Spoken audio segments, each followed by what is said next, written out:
경기 침체의 영향으로 지방세 세수까지 감소하면서 전북의 재정 자립도 전국 꼴찌 현상이 고착화하고 있습니다.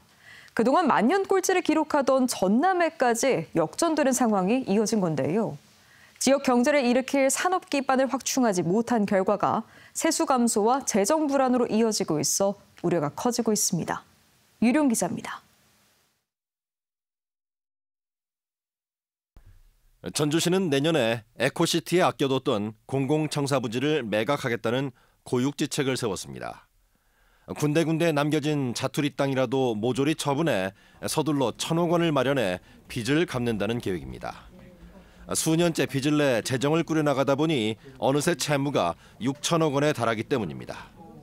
저희가 올해 같은 경우에는 한 160억 정도 이자 상환을 하고 있고 원금은 또 별도로 한 90억에서 100억 정도 지금 상환을 하고 있습니다. 전주시의 취등록세 등 지방세 수입과 세외 수입은 연간 5천억 수준. 하지만 해마다 써야 할 예산이 2조 5천억에 달해 자체 예산 확보 능력이 20% 수준에 불과합니다.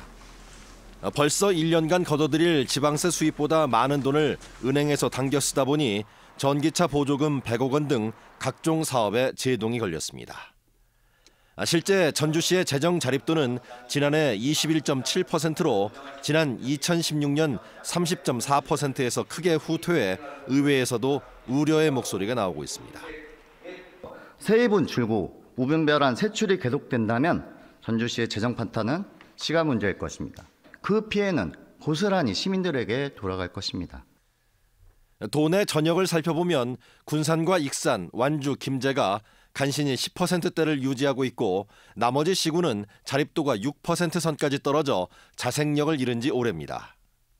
지방 재정 악화와 재정 자립도 후퇴는 비단 일선 시군만의 문제는 아닙니다. 지난해 전북자치도의 재정 자립도는 전국 평균 43.3%에 크게 못 미치는 23.5%로 전국에서 가장 낮았습니다. 2015년 이후 증가율이 1.4%에 그쳐 개선도 쉽지 않아 보입니다. 그동안 가장 낮았던 전남과 비교해도 2022년을 기점으로 역전되는 현상이 벌어졌습니다. 전남이 재정 건전성을 갖추는 사이 전북은 세수를 확보할 뾰족한 방안을 마련하지 못하고 급한 돈 쓰기에 급급했다는 말과 다름없습니다. 이런 취등록세가 지방세의 가장 중요한 포지션을 차지한 부분인데 이게 이제 경기가 잘 안 돌아가고 그리고 산업 기반이 제대로 만들어지지 않기 때문에 이런 부분들이 좀 부족하지 않나라고 생각이 듭니다.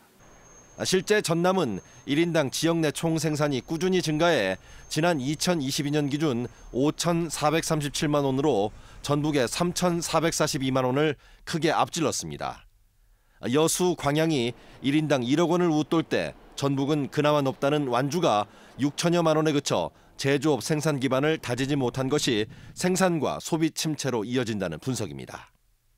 전반적으로 산업 기반이 취약하고 소비도 취약하고 경제가 활성화 안 되니까 부동산 경기랄지 이런 부분들까지 다른 데보다 더 침체가 됐다라고 봐야 될 거고 그러다 보니까 지방세 세입이 이재명 정부 들어 몇몇 지역 출신이 입각해 훈풍을 기대했지만 정부 사업에서도 줄줄이 고배를 마신 것이 현실.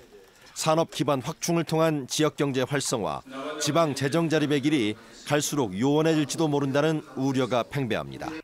MBC 뉴스 유룡입니다.